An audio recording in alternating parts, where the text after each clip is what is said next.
kind of curious what it is well, afterwards. The feedback this season was really positive. Dare I say, tumultuous and tremendous, and bring us more of that. But sometimes you win and sometimes you lose, and you know, you always try your best to do good work, and sometimes it goes off, and sometimes it doesn't, and that's the mystery of theater. But the response was really positive. I think people really were turned on by... Talking about turned on, I want to ask you, what turns you on the theater? What turns you off? Yeah. What do you love about the theater? What do you hate about the theater? Yeah, I love the here and now-ness of it, the fact that the audience and the actors are breathing the same air, the evanescence of it. That's sacred, right? It's like a sacred... That is sacred, yeah. There is a temple-like quality to the theater. I mean, why do we do this? We're in some way trying to glorify whatever that thing is, that cosmic unknown. I told you that this is not normal, Lenny. What we do. I mean, no, it's not. Yeah. It's not. Think about it. Honestly, think about it. Yeah. It's insane. I confront that every day. But you are happy doing what you're doing. You love what you do. I wouldn't do any other job. Right? I mean, yeah. It's what would be a dream come true? Where do you see your company in, I don't know, 5 years, 10 years? A dream come true would be that we have the resources to be able to produce nonstop, you know, to have 5, 6 plays going on at one time, which is what the best rotating rep can do. You know, a Shakespeare, a new play, a musical like Threepenny Opera, an unknown Schnitzler masterpiece like Professor Bernhardi. To have them all in glorious orbit, we need the resources to be able to do that, and of course the resources to pay actors and designers what they deserve to be paid. Right. You see, I'm trying to get all the information that I can. I have all these things. I did my homework like I always do. Oh, but you're doing great. Yes, but I have stuff in my mind. I don't even have to look my notes, but like I want to ask you as much as I can. Yeah. Because I know that, you know, you're brilliant. And I said, oh, God, I said, Charles, I'm going to try to ask him only smart questions.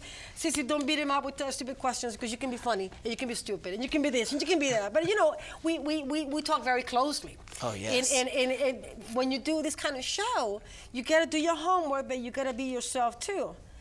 And I had to listen, because for me, my job is to listen to you, right? Of course. Mm-hmm. But at the same time, I have all these thoughts running in my head. Like, what do you do when an actor gets crazy? I mean, because ego is a big problem in this profession. Actors, sometimes they have a lot of ego. How do you deal with that? I mean, in a rehearsal, when they're frustrated, when they're not giving you what you want. There's days that you have those great rehearsals. There's some days that you are like, okay, everybody has a break. See you next week. So what do you do to make it work? What's brilliant is the answer is in the question itself, although there are a number of questions in there. I would start with the question of ego. I try my best. Sometimes I fail, but I do try my best in the audition process to root that out. Okay. And generally, I'm successful at that. But what I find is actors, despite the perception or the myth, well, it is a myth, actors have much smaller egos and are much better collaborators than just about any other profession or professional type I have ever encountered. If you can create a rehearsal space that is a kind of fertile chaos, you know, a playground for discovery, and I like that. Oh, that's so brilliantly put. Hold on. Let's be quiet for a second. I'm not even directing. I'm not telling you what to do. You're the director. But can you repeat that again? this kind of playground. That's what the... But it was another word, Lenny, that you're missing. A fertile chaos and a playground for discovery. Beautiful, beautiful, beautiful. Because we're there to discover the play. Right. When it becomes about giving the director what he or she wants, that's not about discovering the play. And that goes back to that earlier question about trying to understand someone or something on their terms rather than imposing your own. That's the key. And sometimes, like I said, you fail, but that's at least the quest. But regardless, I do think, or rather, I can't think of another breed of person, the actors I mean, who are so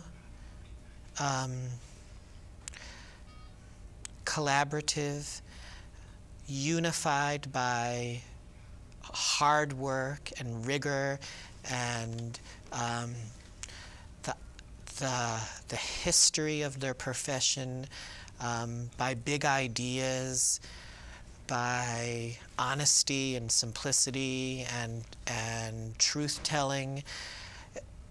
Actors are some of the least egocentric people and professional types, yes, I have ever met. I know the perception may be something different, but actors can be, well, I don't know the perception. Lenny, I don't quite agree, because I'm somebody who gets very, like you know, very enthusiastic. When I see talent, that's a big turn on. I'm like, did I hit you? Oh, don't worry. I'm like, oh my God, because it's real, because it's happening. Yeah. Bottom line, stage work, film, a live show, where you do a voiceover, Chris, like you know, whatever we do, we gotta do it, whether you do it or you don't. Yeah, you it's happening. I love that word you used. It is happening. That's what drama is. It's a happening. It's happening. Something that happens. It's the word, it's a script, it's rehearsal, but it has to happen. Yeah. That's why it's action. That's brilliant. Right? Yes, that's what action is. It's a happening. It's not just... To be or not to be. Yeah. Give it to me. Right. How you're going to get to that point, it doesn't matter to me from the actor studio, if you come from the Listrado, if you come from the... Right. Kabuki. See, it doesn't matter. And it happens between people. That's the key. It has to happen between people. And you let it happen. But I'm wondering, like, I'm talking to you, I'm trying to get to know you. You seem very easygoing, right? I am the serene center of the storm, but I'm also very rigorous. Okay, I can, I can sense that. Yeah. I'm very passionate. And very passionate. Very, extremely passionate. I can see that. I can see that. Yeah. But it's like, how are you in the rehearsal? Like, how tough are you? How do you find that balance? It's about finding your balance. Yeah. Right? It takes time to, I guess, to find yourself, like fighters in the first round. They're trying to figure each other out. You're so right about that. With directing a play, every time it's like a completely new experience. I mean, you learn a kind of system, but that's provisional at best. You're right. Every time you go in with a new play, with a new group of people, even with the same group of people on a new play. It's a different experience. Yeah, it's like you're stepping in, it's like stepping in a river. You know, a river is never the same You're twice. philosophical, Lenny. Your approach is brilliant. There's a lot of psychology. You love what you do. Do you take a lot of notes?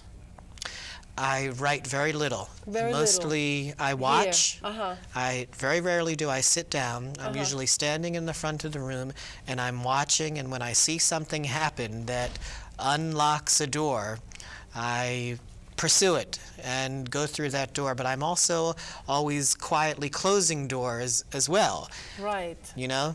Right, like you're... But I try not to write too much. Much at all. You keep it in your mind. I like to watch and stay present. Stay present, watch what's happening, and respond. Now, how do you fix a problem?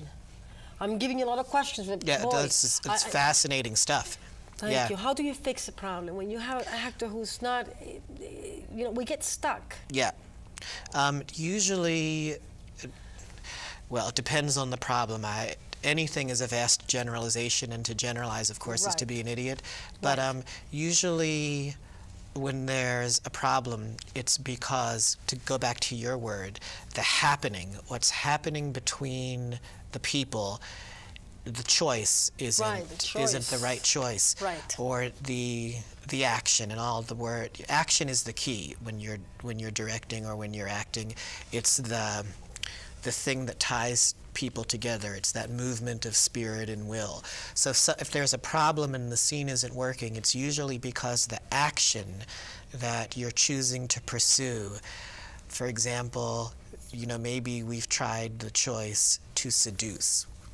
But really what needs to happen is it needs to be an appeal rather than a seduction. And when you change the action, and it feels right. It feels right in the mouth and the heart. Yes, and then the play comes to life and feels something like what might be the truth. Look at that. You see those credits, Lenny?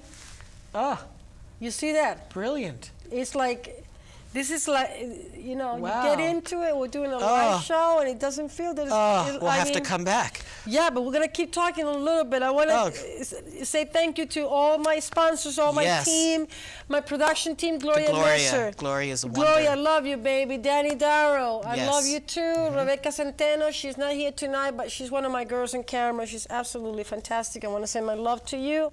Joe Shantana, Alex Romero, Charles Casana, Chris Kosak, we have you here at The Voice That Sells.